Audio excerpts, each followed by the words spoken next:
ദൈവം നിങ്ങളോട് പറഞ്ഞ വാഗ്ദത്തങ്ങളും ഇന്ന് നിങ്ങളുടെ ജീവിതത്തിൽ സംഭവിച്ചുകൊണ്ടിരിക്കുന്ന കാര്യങ്ങളും തമ്മിൽ വലിയ വ്യത്യാസമുള്ളതായിട്ട്, വലിയ ഗ്യാപ്പ് ഉള്ളതായിട്ട് നിങ്ങൾക്ക് തോന്നുന്നുണ്ടോ? ഇനി ഇതെല്ലാം നടക്കുമോ, ഇത് വല്ലതും സംഭവിക്കുന്ന കാര്യമാണോ എന്നുള്ള ചിന്തകൾ മനസ്സിനെ അലട്ടുന്നുണ്ടെങ്കിൽ ഇന്നത്തെ സന്ദേശം നിങ്ങൾ മിസ് ചെയ്യാതെ കേൾക്കണേ. യേശുവിൻ്റെ ജീവിതത്തിൽ നിന്ന് തന്നെ ഈ ചോദ്യത്തിനുള്ള ഉത്തരം ഞാൻ നിങ്ങൾക്ക് തരാം. അതിനു മുമ്പ് ഒരു കാര്യം പറയട്ടെ. ദൈവം എന്തു പറഞ്ഞാലും ദൈവം അത് ചെയ്തിരിക്കും. എന്നാൽ ദൈവം അത് പൂർത്തീകരിക്കുന്നതിന് മുമ്പ് നമ്മെ ദൈവം അതിലേക്ക് രൂപപ്പെടുത്തിയെടുക്കും. ആ വാഗ്ദത്തത്തിലേക്ക് നമ്മളെ ദൈവം ഫോം ചെയ്യും, നമ്മളെ പ്രോസസ് ചെയ്യും, നമ്മളെ അതിനകത്ത് വ്യക്തിപരമായി നമ്മളെ ട്രാൻസ്ഫോം ചെയ്യും, നമ്മളെ രൂപാന്തരപ്പെടുത്തും. യേശുവിൻ്റെ ജീവിതം നമുക്കൊന്ന് നോക്കാം. മറിയയുടെ ഉദരത്തിൽ പരിശുദ്ധാത്മാവിൻ്റെ നിയോഗപ്രകാരം, ദൈവത്തിൻ്റെ ഹിതപ്രകാരം പരിശുദ്ധാത്മാവിനാൽ ഉൽപ്പാദിതമായ ശിശുവായിരുന്നു യേശു കർത്താവ്. ആ ശിശു ജനിക്കുമ്പോൾ തന്നെ ദൂതൻ മുഖാന്തരം മറിയയോട് ഇനി നടക്കാനുള്ള കാര്യങ്ങളെക്കുറിച്ച് പറയുന്നുണ്ട്. മാത്രമല്ല, ഈ ശിശു മറിയയുടെ ഉദരത്തിൽ കടന്നു വരുന്നതിന് മുമ്പ് പ്രവാചകന്മാരിലൂടെ അനേക വാഗ്ദത്തങ്ങൾ യേശുവിനെ കുറിച്ച് എഴുതി വെച്ചിട്ടുണ്ട്.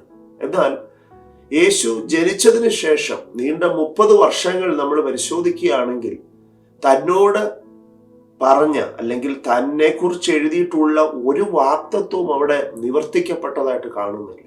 യേശു ഒരു അത്ഭുതവും ചെയ്തിട്ടില്ല, ഒരു വിടുതലും ചെയ്തിട്ടില്ല, മരിച്ചവരെ ഉയർപ്പിച്ചിട്ടില്ല, ഒരു പൊതുസ്ഥലത്ത് നിന്ന് പ്രസംഗിക്കുന്നതായിട്ടോ തൻ്റെ മേലേൽപ്പിച്ചിരിക്കുന്ന ശുശ്രൂഷ ഡിസ്പ്ലേ ചെയ്യുന്നതായിട്ട്, അതിനെ പുറത്തു കൊണ്ടുവരുന്നതായിട്ട് ഒന്നും കാണുന്നില്ല. സാധാരണ ഒരു മനുഷ്യനായി തൻ്റെ പിതാവിനോടൊപ്പം ഒരു കാർപ്പൻറ്ററി വർക്ക്, അതായത് തടിപ്പണി ചെയ്തുകൊണ്ട്, ഒരു ആശാരിപ്പണി ചെയ്തുകൊണ്ടാണ് യേശു ആ 30 വർഷം സമയം ചെലവാക്കുന്നത്.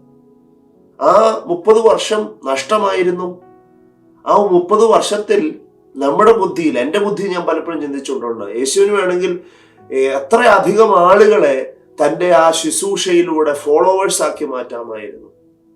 ആ 3.5 വർഷം കൊണ്ട് തനിക്ക് വലിയ മാറ്റങ്ങൾ സൃഷ്ടിക്കാൻ കഴിഞ്ഞെങ്കിൽ, കുറച്ചധികം നാളുകൾ താൻ ശുശ്രൂഷയിൽ നിൽക്കുകയായിരുന്നെങ്കിൽ ഒരുപക്ഷെ വലിയൊരു ക്രൗഡ് പുള്ളറായിട്ട് പല രാജ്യങ്ങളിൽ കടന്നു ചെന്ന് ശുശ്രൂഷ ചെയ്യാനൊക്കെയുള്ള സാധ്യത തൻ്റെ മുമ്പിലുണ്ട്. എന്നാൽ ആദ്യത്തെ 30 വർഷം തന്നോട് പറഞ്ഞ വാഗ്ദത്വവുമായിട്ട് ഒരു ബന്ധവുമില്ലാത്ത ചില അനുഭവങ്ങളിലൂടെ യേശു കടന്നു പോകേണ്ടി വന്നു. എന്നാൽ ആ യാത്രക്കിടയിലും പിതാവായ ദൈവം തൻ്റെ പദ്ധതികളൊന്നും ഉപേക്ഷിച്ചില്ല. യേശുവിനെ കുറിച്ചുള്ള പദ്ധതികളെല്ലാം നിവർത്തിക്കപ്പെട്ടു. തുടർന്നുള്ള 3.5 വർഷം കൊണ്ട് ആ പറഞ്ഞ എല്ലാ ദൂതുകളും ഫുൾഫിൽ ചെയ്തതായിട്ട് നമ്മൾ കാണുന്നു.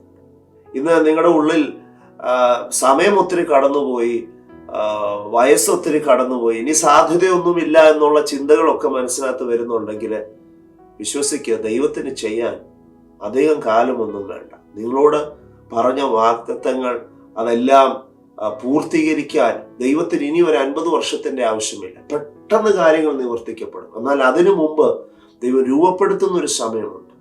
ആ രൂപപ്പെടുത്തുന്ന സമയം അല്പം ദൈർഘ്യമാകുന്നുണ്ടെങ്കിൽ അസ്വസ്ഥതപ്പെടാതെ അതിനകത്ത് നമ്മൾ ഉറച്ചു നിൽക്കുകയാണെങ്കിൽ, നമ്മളൊന്ന് ഏൽപ്പിച്ചു കൊടുക്കുകയാണെങ്കിൽ, ദൈവഹിതത്തിനായിട്ട് സമർപ്പിക്കുകയാണെങ്കിൽ തീർച്ചയായിട്ടും ദൈവം അതിനെ ആ നിലയിൽ രൂപപ്പെടുത്തി നമ്മളെ ഫുള്ളി പ്രിപ്പയറായി ഒരു ഫിനിഷ്ഡ് പ്രോഡക്റ്റ് ആയിട്ട് ദൈവം നമ്മളെ പുറത്തു കൊണ്ടുവരും. അതുകൊണ്ട് ഇന്നത്തെ അനുഭവങ്ങളും വാഗ്ദത്വവും ദൈവത്തിൻ്റെ ശബ്ദവും ഒന്നും തമ്മിൽ അങ്ങോട്ടും ഇങ്ങോട്ടും ചേർത്ത് വെച്ച് നടക്കുമോ ഇല്ലയോ എന്നൊന്നും ചോദിച്ച് ഡിസപ്പോയിന്റഡ് ആകണ്ട. വിശ്വസിച്ച് മാത്രം ചെയ്താൽ മതി. ദൈവത്തോട് പറയാം, അപ്പാ നീ എന്താഗ്രഹിക്കുന്നുണ്ടല്ലോ അതിന് ഞാൻ തയ്യാറാണ്, നിന്റെ ഇഷ്ടത്തിനായിട്ട് ഞാൻ സമർപ്പിക്കുന്നു. ആ ചെറിയ പ്രാർത്ഥന മതി നിങ്ങളുടെ ജീവിതത്തെ അസാധാരണമായ നിലയിൽ മാറ്റിയെടുക്കുവാൻ. ഈ വാക്കുകളാൽ സർവശക്തനായ ദൈവം നിങ്ങളെ അനുഗ്രഹിക്കട്ടെ എന്ന് പ്രാർത്ഥിച്ചുകൊണ്ട് വാക്കുകളെ ചുരുക്കുന്നു. God bless you.